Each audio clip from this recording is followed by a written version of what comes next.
नमस्कार, show the power of empty mind में आप सबका फिर से स्वागत है। अगर आप जाप करते हैं, एक बात हमेशा ध्यान रखिएगा, जाप करने के लिए ज़रूरी नहीं है आप कोई बहुत ही ज़्यादा भारी मंत्र लेकर जाप करना शुरू करें तभी आपको सिद्धियां और शक्तियां मिल सकती है।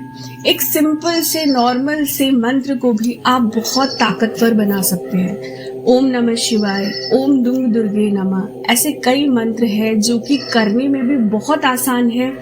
ना ही वो इतना भारी होता है, ना ही आपकी एनर्जी वो बहुत ज़्यादा लेता है, पर डिपेंड करता है कि कितनी श्रद्धा, कितनी भक्ति, कितनी निष्ठा के साथ आप रेगुलर बेसिस पे उस मंत्र का जाप कर रहे हो। आप इन मंत्रों को भी बहुत बहुत ताकतवर बना सकते हैं अपनी चेष्टा, अपनी भक्ति और अपने रेगुलरिटी के दम पर। इसीलिए बार बार मंत्रों को चेंज मत करिए। कई बार ये चीज़ आपके थर्ड आई को ब्लॉक भी कर सकती है और इतनी मेहनत हम करते हैं सिर्फ और सिर्फ अपनी थर्ड आई, दिव्य दृष्टि को पूरी तरह से प्राप्त करने के लिए। चलिए अब टॉपिक पर आते हैं। कौन सी ऐसी चीज़ें हैं जो आपको कभी किसी को बतानी नहीं है जब आप इस बात पे चल पड़े हैं? हमारा कंपटीशन किसी इंसान के साथ नहीं है, किसी को नीचा दिखाकर या फिर किसी से बढ़ाई लेकर कि नहीं भैया मैं तुमसे ज़्यादा हूँ इस चीज़ में, इससे हमें कुछ प्राप्त नहीं होने वाला।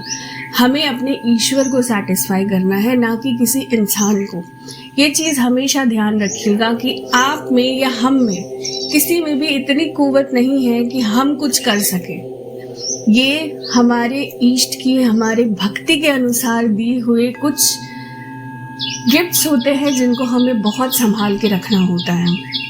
इसीलिए सबसे पहली चीज़, आपको कभी ये बात नहीं बतानी आपके कौन से चक्र जागृत है, आपके कौन से चक्रों में दिक्कत है। ना ही ये बताना है, ना ही दिक्कत वाली बात बतानी है, क्योंकि जैसा मैंने कहा हर इंसान आपके पास दोबारा आएगा, तीसरी बार आएगा, चौथी बार आएगा आपको ये पूछने के लिए कि क्या आपकी थर्ड आई जागृत है, क्या आपने अपने मूलाधार चक्र को पूरी तरह से बैलेंस कर लिया है। क्यों बताना? क्या आपको कोई सर्टिफिकेट मिलने वाला है? क्या आपको कोई अवार्ड मिल जाएगा सामने वाले को बताकर? नहीं ना। तो जिस चीज के पीछे हम चल पड़े हैं या फिर जिस देवी देवता की प्राप्ति के लिए हम चल पड़े, क्यों ना उनके लिए ही काम करें सिर्फ। दूसरी चीज, आपको कभी अपने मंत्रों के बारे में किसी को नहीं बताना कि आप कौन सा मंत्र कर रहे हैं, किस मंत्र का जाप कर रहे हैं, कैसे कर रहे हैं, किस प्रकार कर रहे हैं। अपनी पूजा की विधि, अपने पूजा में आपके साथ क्या क्या घटित हो रहा है उसके बारे में कभी बात नहीं करनी। आपको अपना मंत्र कभी किसी दूसरे इंसान को नहीं बताना है। तीसरी चीज, आपने कितने मंत्रों का जाप कर लिया, कितने माला का जाप हो चुका है, कितने लाख जाप आपने कर लिए हैं, इसके बारे में भी आपको कभी किसी को नहीं बताना है। देखिए, सोशल मीडिया आजकल बहुत तीव्रता से काम कर रहा है, जिससे हमें कई सारे इन्फॉर्मेशंस मिलते भी हैं और कई बार गलत इन्फॉर्मेशंस भी मिलते हैं। आप अपने मंत्रों के बारे में इस तरह से खुलेआम किसी को भी बता देंगे तो कुछ भी हो सकता है। केसेस हमारे पास कई आते हैं ऐसे जहां बच्चों के जाप चुरा लिए जाते हैं या फिर उनके साथ कुछ ऐसा घटित हो जाता है जो कि संभालना बहुत मुश्किल हो जाता है। तो अपने मंत्रों को, अपने जाप को सिर्फ अपने तक ही सीमित रखिए। अपनी माला किसी को नहीं देनी है, अपना आसन किसी के साथ शेयर नहीं करना है।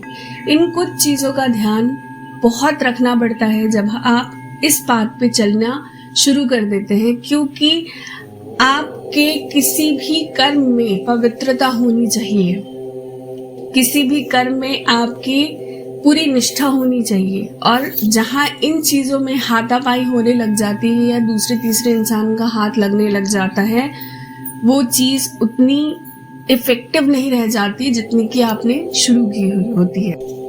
चौथी चीज़, अपना डेट ऑफ बर्थ या फिर अपनी फ़ोटो हर जगह पे स्कैनिंग के लिए मत दीजिए। देखिए, मैं समझती हूँ ये बात, जब आप नए नए इस चीज़ में आते हैं तो बहुत तीव्रता रहती है समझने की, जानने की कि मेरा ऑरा कहाँ तक बना है, मैं कहाँ तक पहुँचा हूँ, क्या मैं थर्ड आई तक पहुँच रहा हूँ कि नहीं, क्या मेरी सूक्ष्म नाड़ी एक्टिव हो रही है कि नहीं। मैं समझती हूँ ये चीज़ होता है, हर साधक के साथ होता है, मेरे साथ भी ऐसा हुआ था।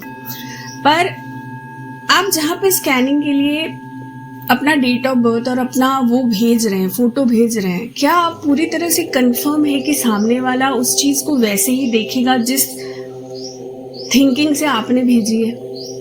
कहीं वो कुछ गलत तो नहीं करेगा आपके साथ? कहीं उसने कुछ उल्टा सीधा कर दिया, फिर क्या करोगे आप? ऐसे बहुत सारे केसेस आते हैं हमारे पास। ऑफलाइन क्लासेस में तो हम देखते हैं सामने से। इनफैक्ट इसी चैनल में कई सारे लोगों ने मुझे स्क्रीनशॉट्स भेज रखे हैं कि मैम मैंने यहाँ पे ना चेकिंग के लिए भेजा था, बट इन्होंने ना मेरी चेकिंग की, ना मुझसे वीडियो कॉल पे बात करी, और 5-5, 7-7, 10-10 हज़ार रुपये लिए हुए लोगों ने। किसी भी इंसान के पास आप स्कैनिंग के लिए भेजोगे आज की डेट में, फोटो रीडिंग के लिए भी वो आपसे पैसा चार्ज करेगा। और जहाँ वीडियो कॉल की बात आ गई है, तो जहाँ जिसका चैनल जितना बड़ा है ना, वो उतना ही बड़ा पैसा मांगता है। ठीक है, तो अगर आप दे सकते हो, अगर वो सामने वाला लेके चला जाता है, आपको कोई फर्क नहीं पड़ता, तो बहुत अच्छी बात है। पर ऐसे लोगों में फंसना क्यों? ऐसे आपकी हरकतों से आपकी डेटी भी परेशान होती है, क्योंकि एक समय के बाद आपका इंट्यूशन इतना हो जाता है कि आप खुद समझ सकते हो कि आप किस स्तर पे हो, आपको क्या करना है। अगर आप सोचते हो कि 1 लाख 1.25 लाख जाप करने के बाद आपको सब कुछ मिल जाएगा, तो सोचो जिस इंसान ने करोड़ों जाप किया होगा वो कहाँ जाएगा? ऑब्वियस ही बात है ना, उसमें और आप में फर्क है। तो भैया स्कैनिंग के लिए उसी इंसान के पास जाइए जिसके ऊपर आपको पूरा भरोसा हो कि ये कुछ उल्टा सीधा मेरे साथ नहीं करेगा। ठीक है। 5वां पॉइंट, मैंने इससे पहले भी एक वीडियो डाली है, ध्यान रखिएगा, जो भी इंसान जाप में घुसा पड़ा है, 5-6 साल उसको हो चुके हैं, कभी भी किसी भी इंसान को इतनी परमिशन ना दे कि वो अपना अंगूठा आपके थर्ड आई पे लगा सके या अपना हाथ आपके क्राउन चक्र पे लगा सके। स्पेशली ये जो बाबा बने घूमते हैं ना यहाँ पे, आज की डेट में जो तांत्रिक होते हैं, वो जीन्स पैंट में घूम रहे हैं, बिल्कुल इंग्लिश कपड़े पहन के घूम रहे हैं, जिसको आप देख के समझ भी नहीं सकते कि ये तांत्रिक हो सकता है। तो be very careful about this thing कि भाई कोई भी ऐरा गैरा आके आपके थर्ड आई पे या आपके क्राउन चक्र पे हाथ ना लगाए। ठीक है। और सबसे आखिरी बात, अपनी intuition, 6th point, the most important point, अपनी इंट्यूशन पर ध्यान दीजिए, क्योंकि जहां आपका 1.25 लाख 2 लाख जाप कंप्लीट हो जाता है, आपके अंदर इंट्यूशन पावर्स आने लगते हैं। बट प्रॉब्लम ये है कि हम अपने इंट्यूशन, अपने वाइब्रेशन पर ध्यान ही नहीं देते, जिसकी वजह से हम दूसरों पर निर्भर करते हैं कि भाई वो हमारी चेकिंग कर देगा, ये कर देगा। आप किसी अच्छे इंसान के पास जाइए जिसके बारे में आपको पता हो कि भाई ये कुछ गलत नहीं करेगा, ये कुछ गलत बोलेगा नहीं। आपने 12, 13, 15 लाख जाप किया हुआ है, सामने वाले को पता चल जाए इसके बारे में, कितना आसान है उसके लिए उस जाप को चुरा लेना। और फोटो में तो लिटरली बहुत क्लियरली ऑरा दिखता है, सामने से तो कई बार क्या होता है, वीडियो कॉल पे ना इतनी क्लियरली चीजें दिख नहीं पाती है, पर फोटो पे बहुत अच्छे से आपका ऑरा दिखता है। तो भाई उसको अपने अंदर ही रखिए, अपने तक ही रखिए, उसको फैलाइए मत, उसको 4 लोगों के हाथ से गुजारना पड़े इस चीज की कंडीशन मत लेके आइए। आशा करती हूँ मेरी इस छोटी सी वीडियो से आज आपने नया कुछ जरूर सीखा होगा। चैनल को लाइक और सब्सक्राइब करना ना भूलें, फैमिली को बढ़ाते रहिए। Thank you so very much.